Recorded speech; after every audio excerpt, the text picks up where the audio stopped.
지난 시간 우리는 애굽으로 내려간 아브라함을 함께 살펴봤습니다. 해당 사건은 가나안 땅에 든 심한 기근으로 아브라함이 애굽으로 갈 수밖에 없었던 이유를 보여주는 그러한 사건이 아니라 아브라함의 신앙 태보를 교훈하는 그러한 이야기다, 그렇게 말씀을 드렸습니다.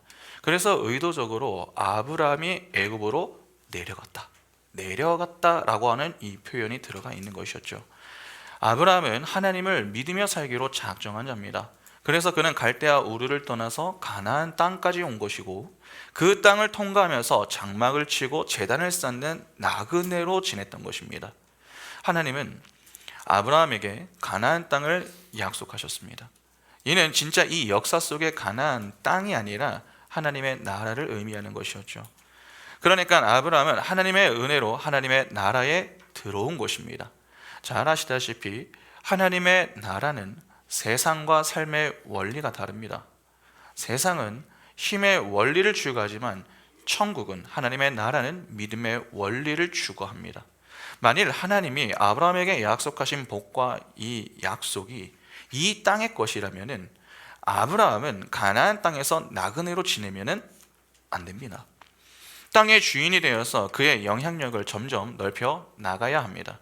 그것이 이 역사 속에서 소위 복을 받았다고 여겨지는 자들, 즉 이 땅의 왕들의 모습 아닙니까? 왜 그렇게 왕들이 전쟁을 하려고 합니까? 자기 힘을 과시하기 위해서입니다. 평화를 외치지만, 겉으로는 평화를 외치지만 속은 내가 가장 힘이 강하다, 내가 가장 큰 복을 받았다, 그것을 사람들에게 보여주고 싶은 것입니다. 그러니까 힘의 원리를 추구하는 이 세상은 어떻게든 한 곳에 정착하여 힘을 모으려고 하지, 여러분, 나그네로 지내지 않습니다. 왜냐하면 그것은 무기력한 자들의 인생이라고 여겼기 때문이죠. 그러나 이 땅에 있으나 하늘의 시민권을 가지고 사는 이들은 어떻습니까? 하나님의 나라에 발을 디딘 자들은 육신의 발은 이 땅을 디디고 있으나 삶은 다릅니다. 사는 세상이 다르기 때문에 추구하는 삶의 방식이 다른 것입니다. 로마에 가면 로마법을 따르라는 말이 있듯이 하나님 나라는 하나님 나라의 법이 있습니다. 그 법이 무엇입니까? 하나님의 말씀에 믿음으로 순종하며 사는 법입니다. 그것이 믿음의 원리입니다. 하나님이 가라고 하시면 가야 합니다. 하나님이 서라고 하시면 서야 합니다.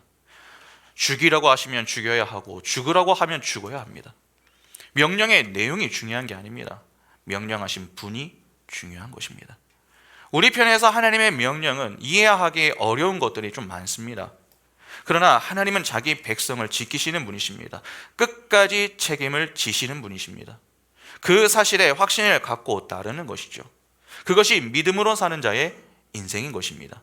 그러면 아브라함이 가나안 땅에서 나그네로 지낸 이유는 무엇 때문입니까? 그가 힘이 없어서 그렇게 지낸 게 아니라 하나님 나라에 발을 디딘 구원받은 하나님의 백성이 어떻게 살아야 하는가 하는 것을 보여주기 위해서입니다. 이 역사 속에서 교회와 성도는 이 땅의 주인이 되어 사는 자들이 아니라 나그네로 하나님의 말씀에 따라 순종하며 사는 자들입니다. 그렇게 하나님과 동행하며 걸어가는 곳이 하나님의 나라가 되는 것입니다. 그것을 배우는 것이 신앙생활입니다. 성경은 하나님과 함께하는 것을 복이다, 그렇게 교훈합니다. 그러니까 아브라함은 비록 가나안 땅에서 무기력한 자로 있으나 그의 인생은 어떠한 것입니까? 장막을 치고 제단을 쌓는 그의 인생은 복된 인생이었던 것입니다. 그러니까 이미 아브라함은 복을 누리는 인생을 살고 있었던 것이죠. 그러나 잘 아시다시피 여러분, 신앙생활이라고 하는 것은 만만하지가 않습니다. 평소 아무리 믿음으로 순종하며 지내도 항상 믿음으로 순종의 단을 쌓으며 사는 것은 쉽지가 않습니다. 그래서 종종 우리는 우리의 인생 속에서 실수와 넘어짐에 때인 신앙의 퇴보 기간을 지나게 됩니다. 그것이 아브라함이 애굽으로 내려가는 사건으로 등장하는 것입니다. 성경은 이를 통해서 인간의 유한함과 한계성을 지적하고 반대로 하나님의 무한함과 전능함을 강조하며 하나님의 은혜의 필요성과 중요성을 교훈합니다. 쉽게 말하면 하나님의 은혜가 아니면 안 된다라고 하는 것을 가르친다는 것입니다. 여러분, 아브라함을 잘 보시기 바랍니다. 갈대아 우르를 떠나 가나안 땅에서 순종의 단을 쌓으며 지냈던 그가 하나님의 품에서 벗어나니까 어떻게 됩니까? 세상 사람들과 똑같이 됩니다. 두려움을 없애기 위해서 아내에게 거짓말을 강요합니다. 나를 위해서 남을 희생시키는 것이죠. 죄로 타락한 죄인의 전형적인 모습이 바로 이 모습 아닙니까? 그런데 아브라함이 그러한 모습을 똑같이 보이더라 하는 것입니다. 은혜의 자리를 떠나자 아브라함은 자꾸 행위를 내놓았습니다. 자신이 자꾸 무언가를 하려고 하는 모습을 보이는 것입니다. 아브라함은 그렇게 자신의 행위로 하나님께 협조를 하려고 했습니다. 내가 죽지 않고 살기만 하면은 하나님의 약속은 이루어진다. 그런 생각으로 하나님 앞에 선 것입니다. 그러나 애굽에 내린 하나님의 재앙으로 인해서 그것은 아브라함의 착각이었음이 고스란히 드러나게 됩니다.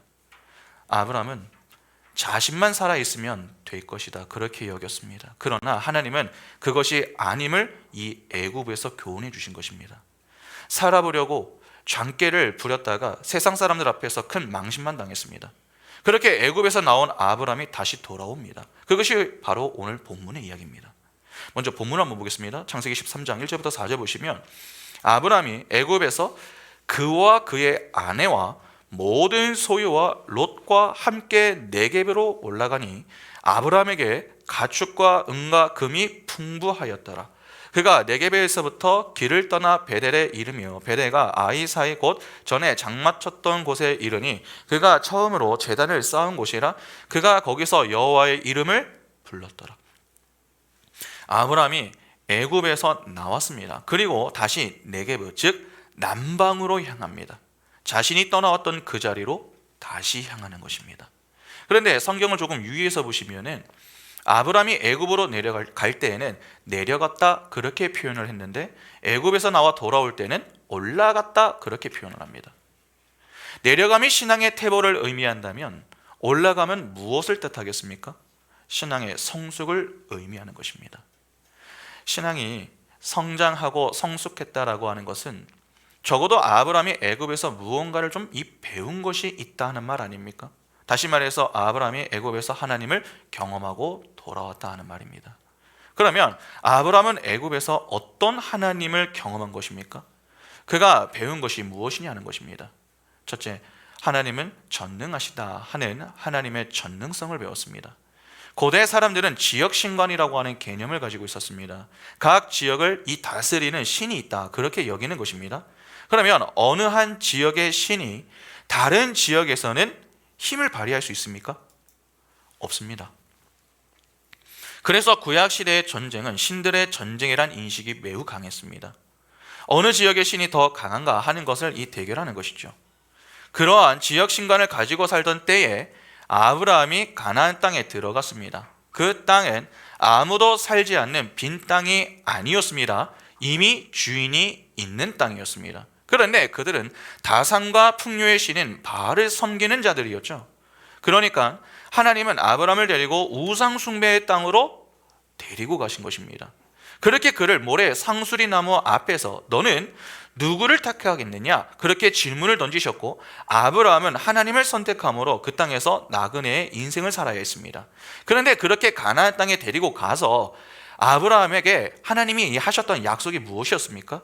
창세기 12장 7절을 보시면 여호와께서 아브라함에게 나타나 이르시되 내가 이 땅을 가나안 땅입니다. 이 땅을 내 자손에게 주리라 하신지라 자기에게 나타나신 여호와께 그가 그곳에서 제단을 쌓고 그 땅을 아브라함에게 주겠다는 약속을 하셨습니다. 이 약속은 그 지역을 다스리는 바알보다 여러분 누가 강하다 하는 말을 하신 겁니까?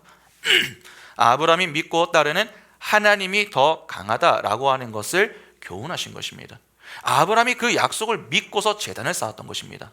하나님은 아브라함에게 그 약속을 지키며 어느 제한된 지역에서만 힘을 발휘하는 다른 우상들과 동등한 위치에 있는 것이 아니라 모든 만물을 다스릴 권세를 갖고 계신 전능하신 분이심을 교훈하기를 원하셨습니다.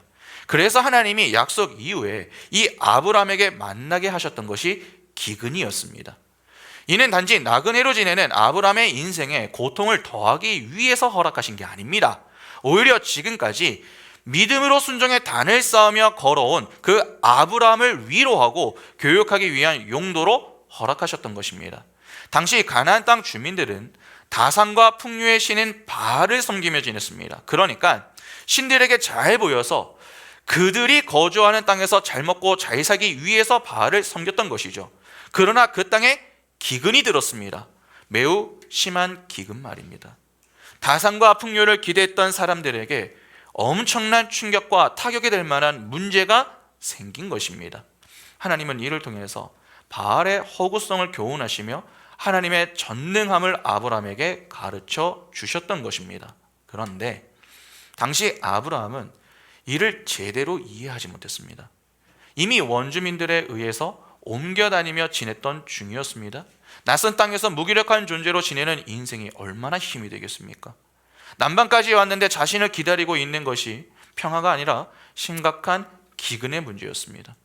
하나님은 아브라함에게 교육할 목적으로 기근을 주셨어도 아브라함에게는 이 교훈보다는 기근이라고 하는 문제가 더 크게 보였습니다. 이에 실망한 아브라함이 애굽행을 선택한 것 아닙니까? 그러니까 아브라함은 기근의 문제를 통해 사실 배운 것이 없습니다. 그런데 하나님은 이와 정확하게 같은 교훈을 애굽에서 주십니다. 지난 시간에도 말씀을 드렸지만 여러분, 애굽의 바로는 그냥 사람이 아닙니다. 신입니다. 자신을 신격화하여 지냈던 존재가 바로입니다. 이스라엘이 출애굽하기 전에 이스라엘에 내렸던 10재앙을 아시죠? 바로는 하나님이 내리는 재앙을 겪을 때마다 마음이 완고해졌습니다. 더 나빠진 것이죠. 굽히지 않았습니다. 그러다가 그가 마지막 하나님 앞에 백기를 들었던 사건이 있습니다. 그것이 바로 10번째 재앙인 장자의 죽음입니다. 장자의 죽음 앞에 바로가 결국 무릎을 꿇었습니다. 마지막 재앙은 바로에게 가장 치명적이었던 것이죠. 여러분, 바로는 자신을 신이라고 여겼습니다. 그러면 그의 아들 즉 장자도 무엇이 되는 것입니까? 신이 되는 것입니다. 그런데 장자가 죽었습니다. 당시 장자는 아비와 하나라고 여겼습니다. 그러니까 자신의 생명과도 같은 존재로 여겨졌던 것이죠. 그런데 하나님이 내린 이 재앙으로 그의 아들이 죽었습니다. 자기 생명을 잃은 것과 다르지가 않습니다. 그래서 바로가 그 재앙을 끝으로 하나님께 항복 선언을 하였던 것입니다. 그 전까지 바로는 하나님이 내린 재앙에 흔들리지 않았습니다. 아브라함이 살기 위해 향했던 곳이 여러분 애굽입니다. 그것에서 그의 거짓말 때문에 바로와 그 집에 하나님의 재앙이 임했습니다. 아브라함 한 사람 때문에 애굽이라는 나라 전체가 흔들릴 뻔하죠. 작은 거짓말 하나가 나라에 큰 재앙을 불러온 것입니다. 바로가 무엇을 잘못해서 생겨난 재앙이 아닙니다. 아브라함의 거짓말로 인하여서 주어진 재앙입니다. 그러니까 잘못은 아브라함이 한 것이지 엄밀히 말하면 바로는 피해자입니다. 바로는 사레와의 결혼을 위해서 막대한 지참금까지 아브라함에게 줬습니다. 아브라함에게서 그냥 빼앗은 게 아니라 이 최대한의 성의를 보인 것입니다. 정당한 절차를 밟으며 사레를 아내로 삼으려고 했다는 것입니다. 그런데 그런 노력에도 불구하고 자신에게 재앙이 임했습니다. 얼마나 억울하겠습니까? 보통 사람이 재앙을 당할 때 처음 생각하는 것이 무엇입니까? 내가 뭘 잘못했나? 그렇게 자기 잘못을 생각합니다. 그런데 바로가 자신의 잘못 때문에 재앙이 임한 게 아니라 아브라함의 거짓말 때문임을 알게 됐습니다. 이에 바로는 분노하며 얼마든지 이 아브라함을 죽일 수가 있었습니다. 그러나 바로는 그를 죽이지 않고 사레를 조용히 돌려보내며 그냥 애굽에서 내보냈습니다. 그렇게 아브라함 편에서는 죽을 위기를 또 한 번 지나가게 된 것입니다. 그럼 보시기 바랍니다. 여러분, 이 아브라함이 그 사건을 지나면서 무엇을 생각했겠습니까? 하나님이 아니었으면 나는 죽었겠구나. 딱 그 생각을 하지 않았겠습니까? 하나님은 지역과 상관없이 어디서든 그분의 능력을 펼칠 수 있는 분이시구나. 하나님은 전지전능하신 분이시구나. 가나안에서 내게 하신 그 약속이 거짓말이 아니구나. 애굽의 바로조차 벌벌 떨게 하실 수 있는 분이시구나. 그렇게 하나님의 전능성을 확인할 수 있었던 것입니다. 그런데 그와 함께 아브라함이 배울 수 있는 것이 하나 더 있습니다. 바로 하나님은 약속에 신실하시다라고 하는 신실함입니다. 아브라함이 애굽에서 경험한 것은 단지 하나님은 전능하시다 하는 정도에서 그치는 것이 아닙니다. 아브라함은 그의 거짓말로 아내를 잃을 수도 있었습니다. 바로의 아내가 되는 순간 아내를 잃는 것입니다. 그런데 하나님이 직접 그 문제에 개입을 하셨습니다. 바로와 그 집에 재앙을 내리심으로 문제를 해결해 주신 것이죠. 바로가 어떻게 그에게 내린 재앙이 하나님으로 인해 주어졌음을 알았는지 그것은 정확히 알 수는 없습니다. 그러나 분명한 사실은 그에게 내린 재앙의 출처가 하나님이란 것을 바로는 알았고 그 일에 두려움을 느끼며 서둘러 사례를 아브라함에게 돌려보냈다는 것입니다. 하나님으로 인해 아브라함은 잃었던 아내를 다시 찾게 된 것입니다. 아브라함에게 아내는 사례 한 사람밖에 없었습니다. 애굽에서도 아브라함은 하나님이 하신 약속, 즉 민족에 대한 약속을 믿고 있었습니다. 만일 아브라함이 여러분 사례를 잃는다면 그가 선택할 수 있는 방법은 두 가지밖에 없습니다. 하나는 새 장가를 드는 것이고 다른 하나는 조카 롯을 양자로 삼는 것입니다. 그 외에 다른 방법은 없습니다. 아마도 아브라함은 사례를 내주더라도 이 조카 롯이 있었기 때문에 그 롯을 양자 삼으면 된다 그렇게 생각했을지도 모릅니다. 그런데 어떤 분들은 목사님 그것은 목사님의 사견 아닙니까? 성경에 롯을 양자 삼으면 된다라고 하는 말이 없는데 너무 과한 해석이 아닙니까? 그렇게 생각하는 분들이 계실지 모르겠습니다. 그러나 이러한 추측은요 결코 억측이 아닙니다. 이후에 성경을 보면은 정확하게 나옵니다. 창세기 15장 2절을 보시면 아브라함이 이르되 주 여호와여 무엇을 내게 주시하나이까? 나는 자식이 없사오니 나의 상속자는 이 다메섹 사람 엘리에셀이니이다. 창세기 17장 18절에 아브라함이 이에 하나님께 아뢰되 이스마엘이나 하나님 앞에 살기를 원하나이다. 여러분 아브라함은요 꼭 사례가 아니어도 상관없다라고 하는 사고가 분명 존재했습니다.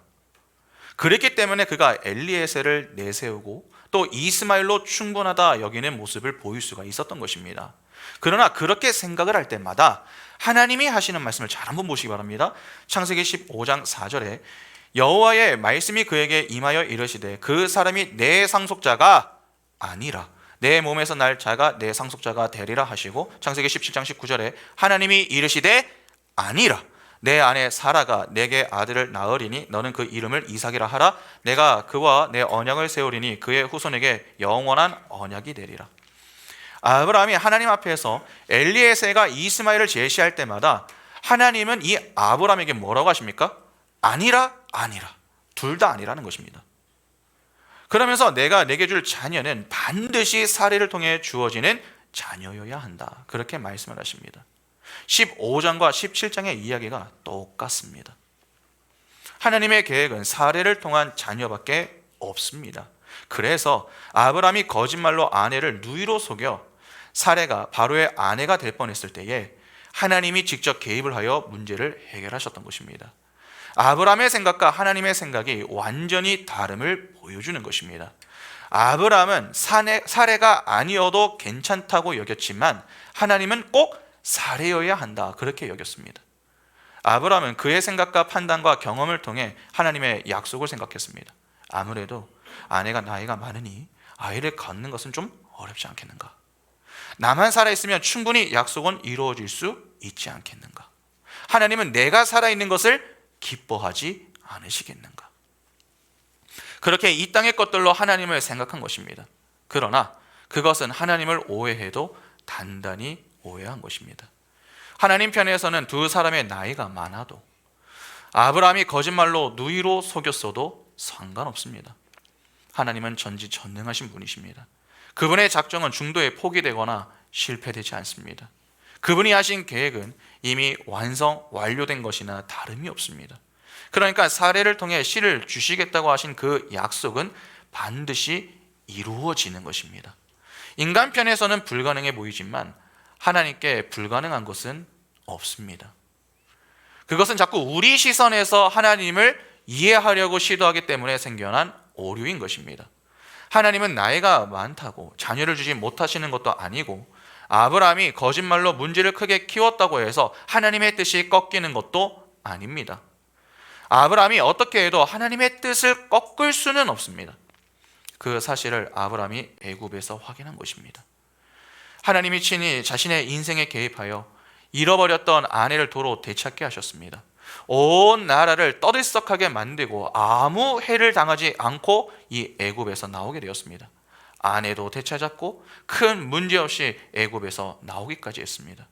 다니엘의 세 친구가 금 신상에 절하지 않아서 풀무불에 던져졌으나 상한 곳 하나 없이 깨끗한 상태로 다시 나오게 된 것과 별반 차이가 없습니다.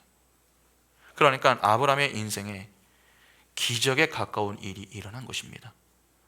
이에 아브라함이 무슨 생각을 했겠습니까? 하나님은 약속에 신실하신 분이시구나, 그런 생각을 하지 않았겠습니까? 그런데 아브라함이 하나님을 경험하며 하나님의 전능성과 신실함을 배울 때 함께 배워야 할 내용이 하나 더 있었습니다. 바로 약속의 성취는 내 방식대로 약속의 성취가 이루어지는 것이 아니라 하나님의 방식대로 성취되는 것이 맞구나, 그것을 배워야 했습니다. 그러나 이후 아브라함이 이와 똑같은 문제를 창세기 20장에서 보인 모습을 두고서 봤을 때 그가 온전히 하나님이 어떤 분이신가 하는 것을 깨달았다, 그렇게 보기는 어렵습니다. 그러나 그럼에도 불구하고 분명한 것은 아브라함이 하나님의 전능하심과 약속에 신실하시다는 사실을 확인하고 돌아왔다는 것입니다. 그러면 이 사실을 확인하고 돌아오는 아브라함을 두고 볼 때에 그의 신앙은 어떻게 되었다, 그렇게 볼 수 있겠습니까? 이전보다 조금은 더 성장하고 성숙했다, 그렇게 볼 수 있습니다. 그래서 오늘 본문 1절에 올라갔다는 표현이 등장하는 것입니다. 일단 여기서 우리가 확인할 수 있는 내용들이 좀 있습니다. 먼저 하나님은 택한 백성의 실수까지도 신앙의 성숙과 성장의 도구로 사용하신다는 사실입니다. 분명 아브라함이 기근의 문제로 애굽으로 향한 것은 잘못된 선택이 여러분 맞습니다. 그동안 순종의 단, 분투의 단을 쌓기를 그치고 하나님께 묻지 않은 상태로 그냥 애굽으로 향하는 모습은 아브라함의 명백한 실수입니다. 아브라함은 하나님이 약속하신 땅에 들어온 자입니다. 믿음의 원리를 추구하며 지내야 하는 자가 된 것입니다. 그러면 적어도 세상 사람들과는 이 좀 구별된 모습을 보일 수 있어야 하는 것 아닙니까? 그래도 한 번이라도 하나님께 묻고 떠나도 늦지 않는 것 아닙니까? 그런데 그는 아무 질문도 없이 그냥 마음대로 애굽으로 향합니다.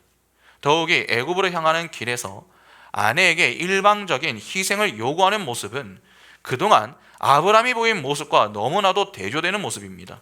그러니까 상당히 실망스러운 것이죠. 아브라함은 하나님께 협조하겠다고 행위를 앞세워 나섰지만 그것은 하나님의 일을 돕는 것이 아니라 방해하는 일이었습니다. 하나님이 나서서 해결하지 않으면 안 될 정도였습니다. 만일에 우리 자녀가 그런 모습을 보인다면 우리 부모님들 어떻게 하시겠습니까? 내 자녀가 학교에서 부모가 수습하지 않으면 안 될 정도로 큰 사고를 쳤다면 어떻게 하시겠습니까? 대부분의 경우 부모는 먼저 문제를 해결해야 한다, 그렇게 생각을 해서 문제부터 수습을 하려고 합니다. 그리고 이후에 자녀를 향해서 크게 책망하지 않겠습니까? 하나님도 충분히 그렇게 하실 수 있었습니다. 기근의 문제로 교훈을 주시려고 하신 의도를 파악하지 못해 생긴 문제라면 더더욱 하나님 편에서는 아브라함에게 하실 수 있는 말씀이 많지 않았겠습니까? 그러나 하나님은 아브라함이 만들어 놓은 위기를 그의 영적 성숙과 성장의 기회로 사용하셨습니다. 첫 번째 것이 안 돼? 그러면 두 번째 것으로 하지 뭐. 그렇게 하나님은 우리의 실수까지도 선용하여 우리의 부족함과 연약함 등의 옛것을 몰아내시고 그것을 도려내는 도구로 활용하신다는 것입니다. 여러분, 하나님은 전지전능하신 분이십니다. 그분은 택한 백성의 구원과 그 이후 구원받은 자기 백성이 영적으로 성장하고 성숙하는 그 일에 관심을 두시는 분이십니다. 그 일을 위하여 모든 것을 다 동원하실 수 있는 분이십니다. 그분은 마귀까지도 동원하고 악도 동원하실 수 있는 분이십니다. 왜 그러한 것들을 동원하십니까? 그 모든 것을 사용하여 택한 자기 백성을 성장하게 만들기 위해서입니다. 그런 그분이 우리가 하는 실수와 잘못을 사용하지 못하시겠습니까? 아닙니다. 자꾸 우리 시선에서 하나님을 생각하고 판단해서는 안 됩니다. 우리와 하나님은 완전히 다릅니다. 하나님은 우리의 실패까지도 사용하여 우리의 유익을 이루시는 분이십니다. 그분은 합력하여 선을 이루시는 분이십니다. 그래서 우리는 두려워할 것이 없습니다. 우리는 때때로 잘못된 선택을 얼마든지 할 수 있습니다. 예, 어떤 분들은 망연자실하기도 합니다. 내가 그때 왜 그러한 선택을 했을까? 그렇게 스스로 한탄하고 힘들어하는 것입니다. 아닙니다. 우리가 잘못 선택했다고, 우리가 실수했다고 하나님의 뜻이 꺾이는 것이 아닙니다. 하나님은 우리의 실수와 잘못까지도 사용하여 하나님의 뜻을 이루시는 도구로 사용하십니다. 우리가 할 일은 실망과 절망이 아닙니다. 오히려 그 속에서 하나님이 우리를 통해 교훈하시고 이 모든 것을 합력하여 선을 이루시는 분이심을 믿고 하나님을 의지하는 법을 배워 신앙의 성숙과 성장의 자리로 향하는 것입니다. 실패는 성공의 어머니란 말이 있습니다. 실패를 통해 배우고 성장할 수 있다는 말입니다. 그러니까 인간의 실패는 성장을 위한 디딤돌의 역할을 합니다. 실제 우리가 부러워하는 성공한 자들, 유명한 자들, 소위 잘 나가는 자들을 한번 생각해 보시기 바랍니다. 그들 중에 실패를 경험하지 않은 자들이 없습니다. 수많은 실수와 실패를 반복하면서 그 가운데 배우고 성장하여 지금의 그 자리에 이를 수 있었던 것입니다. 여러분, 신앙도 다르지 않습니다. 하나님은 자기 자녀에게 꼭 필요한 것만을 허락하십니다. 만일 우리의 실패와 실수가 우리 인생에 불필요한 것이라면 하나님은 어떻게든 막으십니다. 그러나 그렇지 않으면 그 실수와 실패까지도 우리의 영적 성숙과 성장에 필요하기 때문에 허락을 하시는 것입니다. 그것이 때때로 우리에게 너무나도 힘들게 다가올 수 있는 뼈아픈 실수와 실패라고 할지라도 하나님은 그러한 것들까지도 동원하여 우리의 영적 성숙을 이루어 내신다는 것입니다. 그런데 오늘날 우리는 어떻습니까? 많은 경우 기도하기를 하나님 실수하지 않게 해주십시오, 실패하지 않게 해주십시오, 그렇게 기도하지 않습니까? 결국 완벽하게 해달라, 성공하게 해달라, 그러한 간구입니다. 이는 우리에게 필요하고 또 중요한 기도가 많습니다. 그러나 이렇게만 기도하는 것은 조금 고민을 해야 됩니다. 왜냐하면 우리가 성장하고 싶지 않다고 하는 간구가 될 수도 있기 때문에 그렇습니다. 여러분, 하나님이 자기 백성에게 원하시는 모습이 무엇입니까? 완벽함과 성공입니까? 하나님은 우리가 실수투성이고 성공하지 못하면 실망하시며 분노하시고 책망하십니까? 너는 도대체 신앙생활을 몇 년 했는데 아직 그 모양이냐? 정신 좀 차려라 제발. 그렇게 우리를 심판하시고 버리시는 분이십니까? 아니죠. 하나님은 우리에게 원하시는 것이 실수하지 않고 실패하지 않는 인생을 사는 게 아닙니다. 단순히 완벽함과 성공을 요구하는 것이 아니라는 것이죠. 그 완벽함과 성공 때문에 하나님을 찾지 않는다면, 오히려 하나님을 떠난다면 여러분, 그것은 복이 아니라 저주입니다.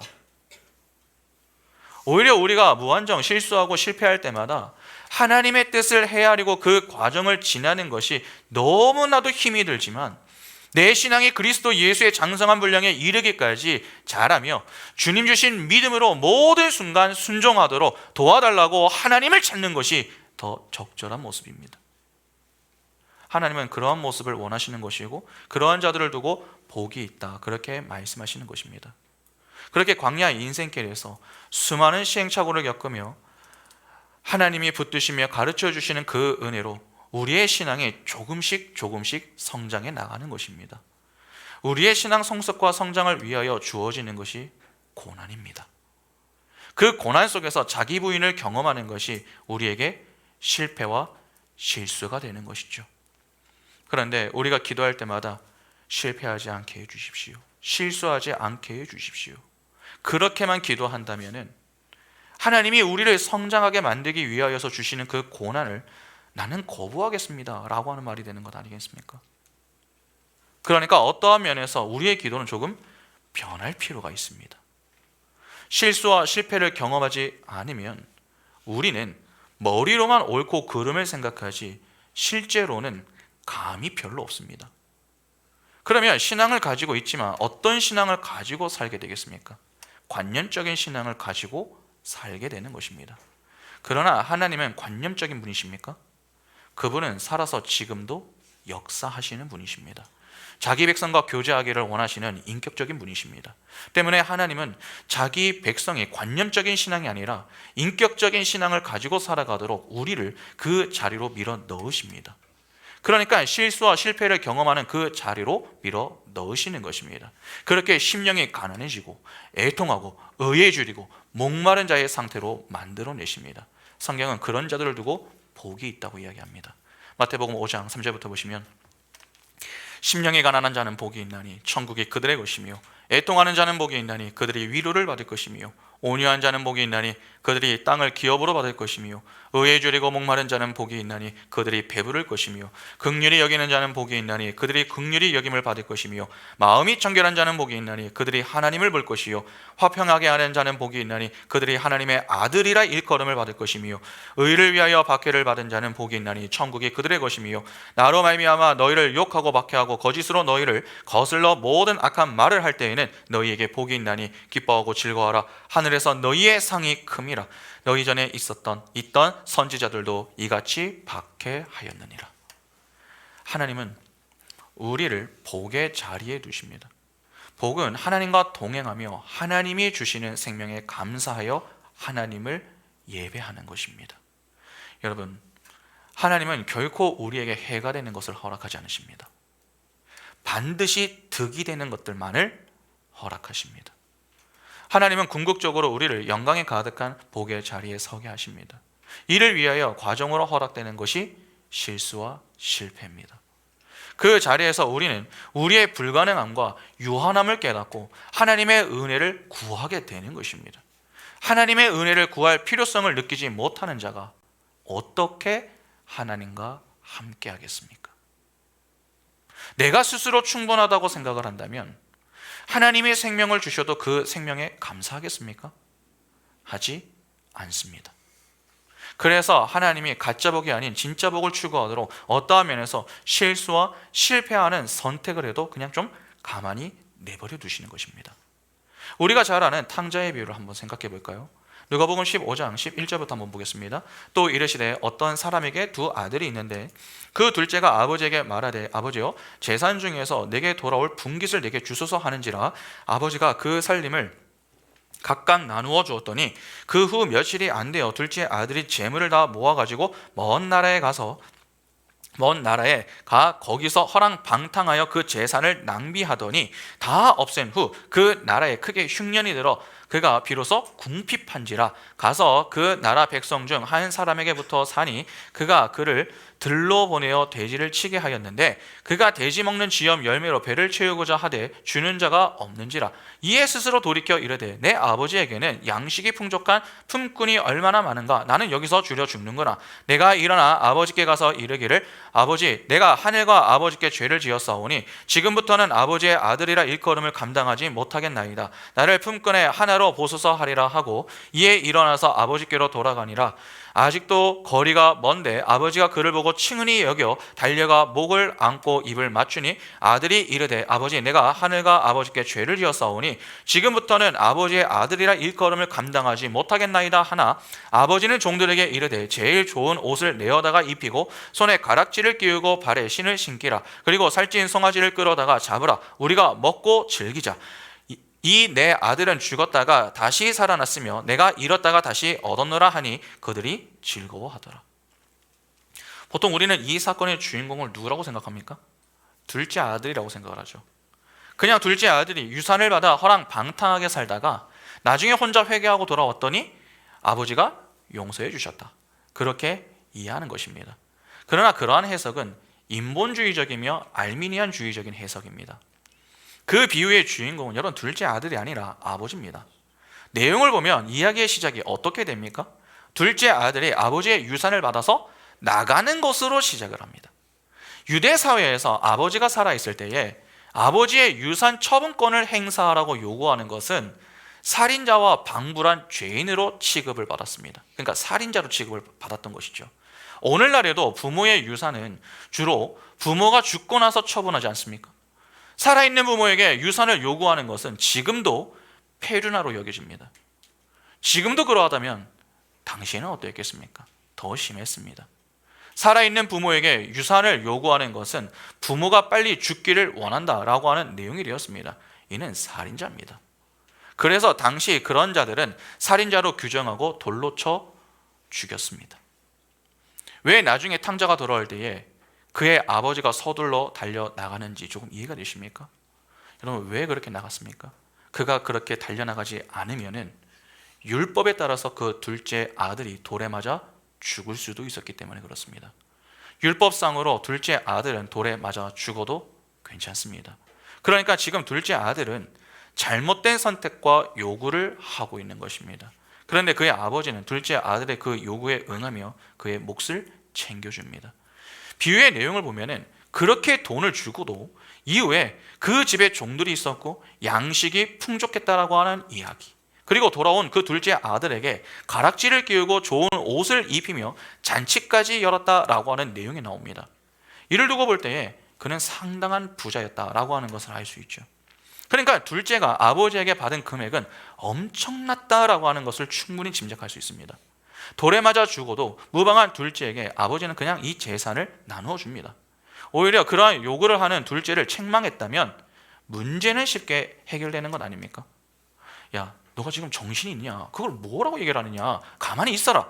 이 말만 했으면 끝나는 문제입니다. 그런데 왜 아버지는 둘째 요구에 그냥 재산을 나누어 줍니까? 아버지도 둘째의 요구가 잘못된 선택임을 모르지 않습니다. 그리고 그렇게 나갈 경우 실패하고 돌아올 것을 충분히 예상하고 있습니다. 그러나 그것이 그에게 필요했다고 본 것입니다. 그래서 재산을 주었던 것이죠. 둘째는 아버지의 의도를 모릅니다. 그냥 재산을 주니까 신나가지고 받은 재산을 허랑방탕하게 쓰며 지냈습니다. 그러다가 나중에 돈을 다 잃고 나니까 어떻게 됩니까? 돼지들하고 쥐염 열매를 누고서 치열한 싸움을 하는 처량한 신세가 됩니다. 유대인들이 가장 부정하다고 혐오하는 돼지 우리에서 돼지와 동거인이 된 것입니다. 돼지와 동거인이 되었으면 그가 돼지가 되었다 하는 말과 무엇이 다릅니까? 그러니까 완전히 밑바닥까지 내려간 것입니다. 그러니까 거기에서 누구를 생각합니까? 아버지를 생각하기 시작합니다. 이에 그가 아버지에게 돌아갔습니다. 그러자 그 아들을 멀리서 기다리던 그 아버지가 어떻게 합니까? 그를 보고 치근히 여겨 달려가 목을 안고 입을 맞추었다고 합니다. 아들은 아버지에게 앞으로 제가 아들이 아니라 종으로 살겠습니다, 그렇게 이야기를 했습니다. 그러나 아버지는 종들에게 지시하여 가장 좋은 옷을 내어다가 입히고 잔치를 열며 이야기합니다. 내 아들이 죽었다가 다시 살아났으며 잃었다가 다시 얻었다, 그렇게 기뻐합니다. 여러분, 아버지가 기뻐한 것이 도대체 무엇입니까? 둘째 아들이 이전보다 성숙한 모습으로 돌아온 그 모습을 보고 기뻐하고 감사했던 것입니다.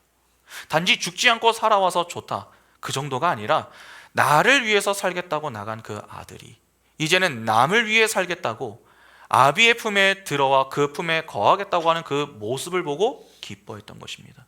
그러면 보시기 바랍니다. 둘째 아들은 실패와 실수를 통해서 한층 더 성장해서 돌아온 것입니다. 그런데 그의 성장은 무엇으로 이루어진 것입니까? 둘째 아들이 스스로의 의지와 노력으로 이루어낸 것입니까? 아닙니다. 둘째 아들의 성장은 둘째 아들의 노력으로 얻어낸 결과물이 아닙니다. 아버지로 인한 성장입니다. 아버지가 둘째 아들의 요구에 응하는 모습으로 시작된 이야기입니다. 그러니까 둘째 아들의 이 성숙과 성장은 아버지로 인하여 생겨난 것이지 둘째 아들이 때가 되어서 이 성숙하게 된 것이 아닙니다. 이 비유의 주인공은 둘째 아들이 아니라 아버지라고 했습니다.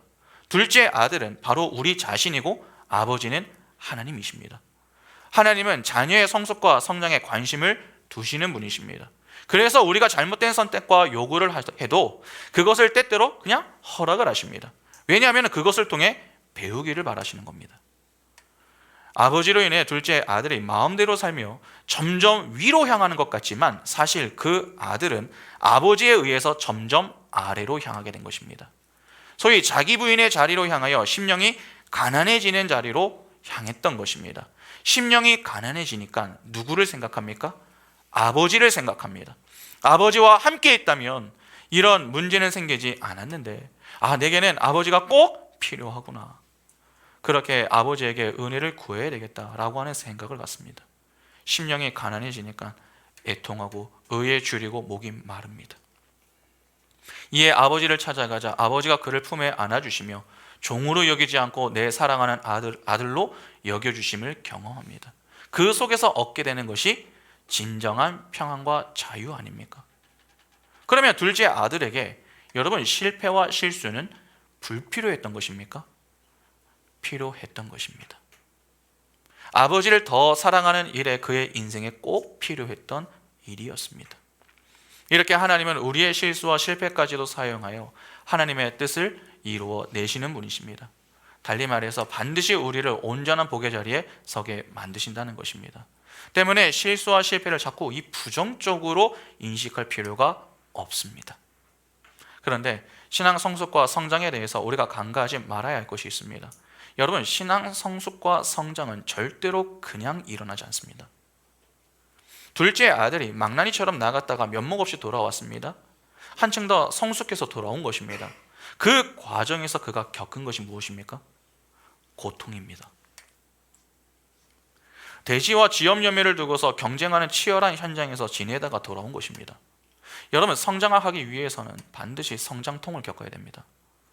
우리는 자꾸 쉽게 신앙생활을 하려고 하는 경향이 있습니다. 그러나 쉽게 신앙생활을 할 수 있는 방법은 없습니다. 성장을 하기 위해서는 반드시 그에 따른 수고와 노력이 수반되어야 합니다. 이를 조금 다르게 표현하면 고통 없는 성장은 존재하지 않는다는 것입니다. 둘째 아들이 겪은 고통이 무엇입니까? 가장 부정한 돼지 우리에서 지엄 열매로 싸우는 현실 속에서 아버지가 없으면 자신은 얼마나 무력한 존재인가 하는 것을 폭로당하는 것이었습니다. 그 속에서 그렇구나, 내게는 아버지가 꼭 필요하구나, 아버지의 품에 있을 때가 가장 행복한 것이었구나, 그 사실을 깨달을 수 있었던 것입니다. 아브라함도 다르지 않습니다. 아브라함이 하나님께 실망하여 애굽으로 향했습니다. 기근을 피해 애굽으로 향했으면 아브라함이 하나님의 품을 떠나 스스로 문제를 해결해 보겠다고 나선 것입니다. 그런데 그렇게 스스로 문제를 해결해 보겠다고 나선 결과가 어떠했습니까? 문제를 해결하는 것이 아니라 문제를 더 크게 만들었습니다. 아내를 누이로 속인 일로 애굽에 난리가 났고 졸지에 아브라함은 바로와 신하들 앞에서 책망을 받게 되었습니다. 아브라함이 바로와 신하들 앞에서 여러분 어떤 욕을 들었습니까? 내가 어찌하여 그를 내 아내라고 내게 고하지 않았느냐? 네가 믿는 그 하나님이 아니었으면 내가 그녀를 범할 뻔하지 않았느냐?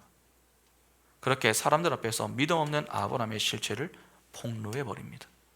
그런데 아브라함의 실체가 폭로되는 그 자리에 누가 함께 욕을 듣습니까?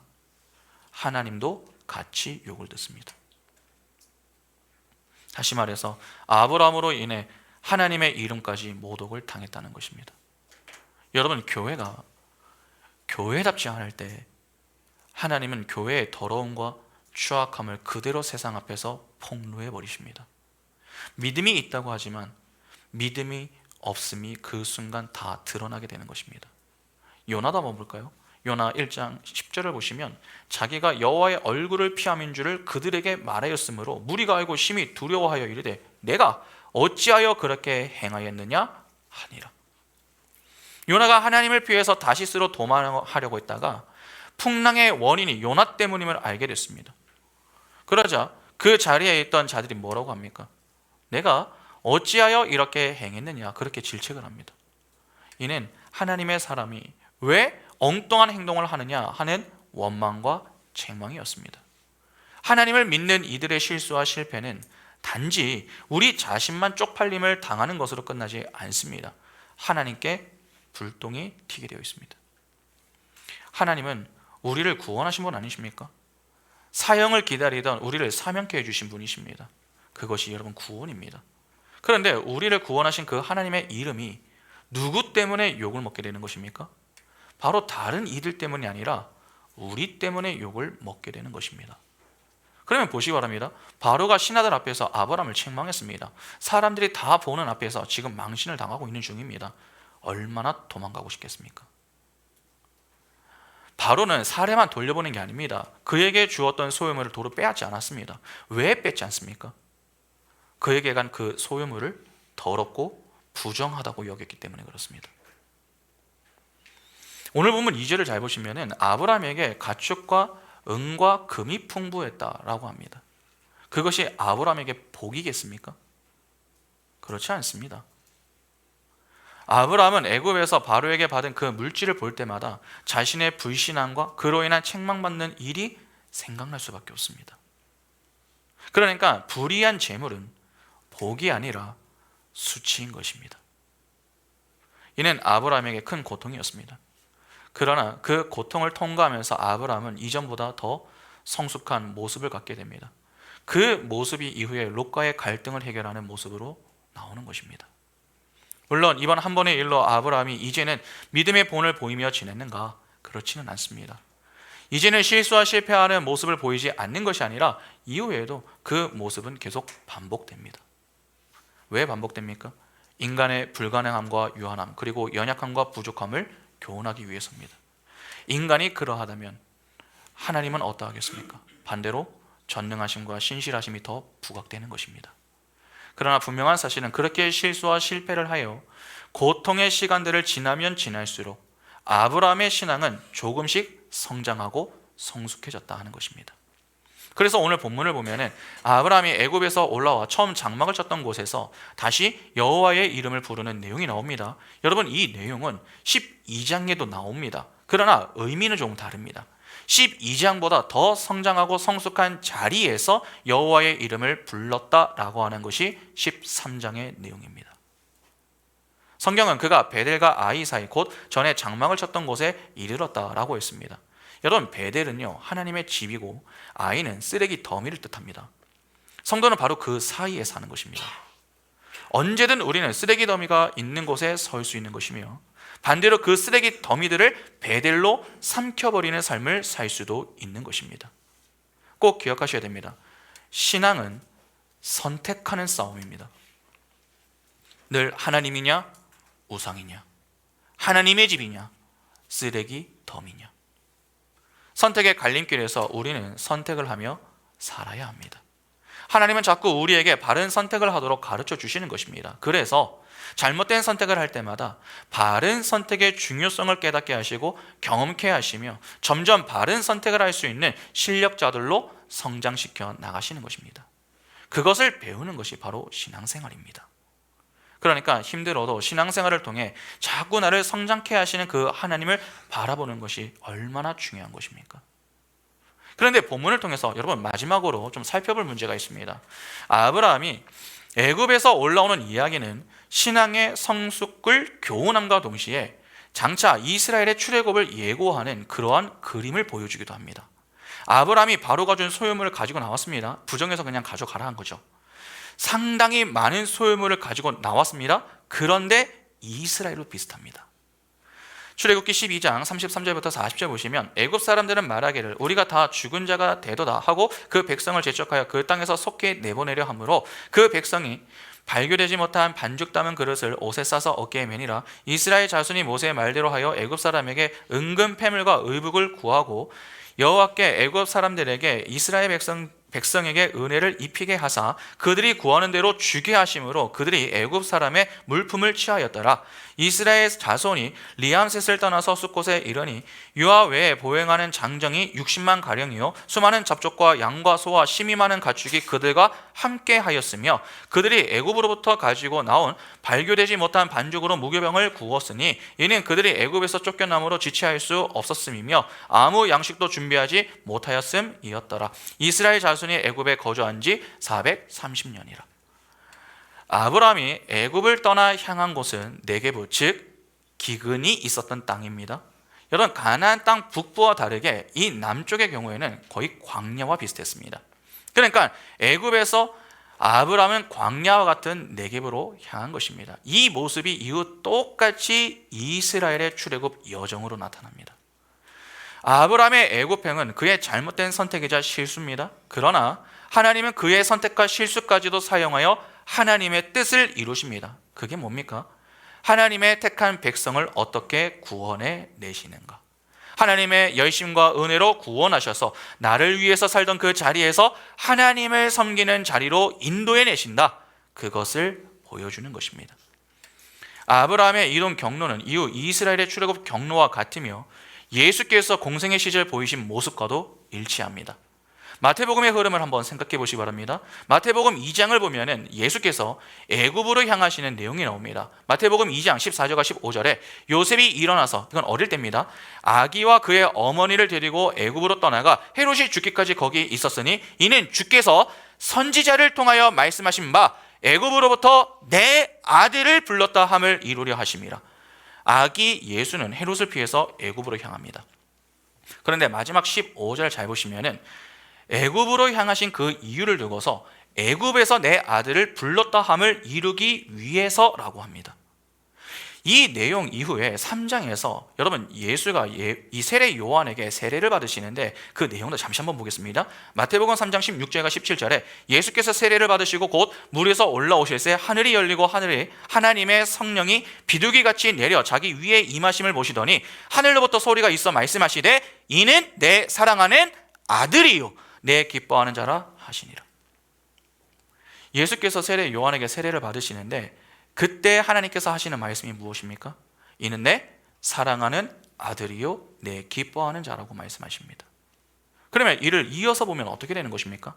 하나님은 자기 아들을 애굽에서 불러내어 세례를 받게 하신다라고 하는 말이 됩니다. 이스라엘은 애굽에서 나와서 홍해를 건넜습니다. 바울은 그 사건을 두고 고린도전서 10장에서 모세 안에서 세례를 받은 것이다, 그렇게 이야기를 하죠. 여러분, 이스라엘은 12지파입니다. 숫자 12는 아들의 숫자입니다. 그러면 하나님은 누구를 데리고 나오신 겁니까? 그분의 아들을 데리고 나와 세례를 받게 하신 것입니다. 그것이 구약에서는 이스라엘이 애굽에서 나와 홍해를 건너는 사건으로 나오는 것인데 신약에서 예수께서 이 모습을 그대로 보여주시는 것입니다.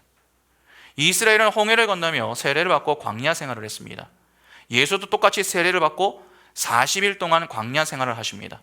그리고 사단에게 시험을 받으십니다. 그것이 마태복음 4장에 나옵니다. 아브라함은 애굽에서 나와 여호와의 이름을 불렀습니다. 이스라엘 역시 출애굽하고 여호와의 이름을 불렀습니다. 여호와의 이름을 불렀다라고 하는 것은 나는 하나님만으로 만족하며 살겠다라고 하는 말입니다.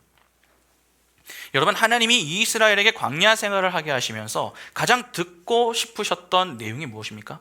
무엇을 가장 듣고 싶어 하셨습니까? 신명기 8장 2절과 3절 보시면 내 하나님 여호와께서 이 40년 동안에 내게 광야길을 걷게 하신 것을 기억하라. 이는 너를 낮추시며 너를 시험하사 내 마음이 어떠한지 그 명령을 지키는지 지키지 않는지 알려 하심이라. 너를 낮추시며 너를 줄이게 하시며 또 너도 알지 못하며 내 조상들도 알지 못하던 만나를 내게 먹이신 것은 사람이 떡으로만 사는 것이 아니요 여호와의 입에서 나오는 모든 말씀으로 사는 줄을 내가 알게 하려 하심이니라. 사람이 떡으로만 사는 것이 아니요 하나님의 입에서 나오는 모든 말씀으로 산다라고 하는 이 고백이었습니다. 그러나 이스라엘은 실패했습니다. 그래서 첫 세대가 다 죽은 것입니다. 그러나 이 실패를 누가 완성하십니까?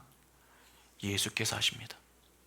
예수께서 광야 생활을 상징하는 40일 동안의 주림의 기간을 보내고 사단의 시험을 받으셨습니다. 이때 구약의 말씀을 가지고 시험을 넉넉히 통과하셨습니다.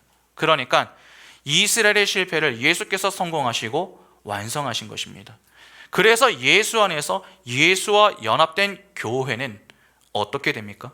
예수의 것이 내 것이 되기 때문에 세상에서 나와 어떤 고백을 하게 됩니까? 예수께서 하셨던 고백, 하나님이 가장 듣고자 하셨던 그 고백인 사람이 떡으로만 사는 것이 아니요 하나님의 입에서 나오는 모든 말씀으로 산다라고 하는 고백을 하게 됩니다. 쉽게 말해서 저는 주님만으로 만족합니다. 저는 주님만으로 충분합니다. 그런 고백을 한다는 것입니다. 우리가 자리에서 그 고백을 하는 자리로 향하게 되는 게 아닙니다. 하나님이 그분의 일방적인 은혜와 열심을 가지고 우리를 그 고백의 자리까지 인도해 내시는 것입니다. 그 하나님의 열심과 은혜로 하나님을 당신께서 듣고자 하시는 고백을 듣고야 마시는 것입니다. 오늘 본문대로 표현하면 여호와의 이름을 부르게 하시는 것이죠. 아브라함이 여호와의 이름을 부르는 곳, 그곳이 베델입니다. 하나님의 집이 어디입니까? 천국입니다.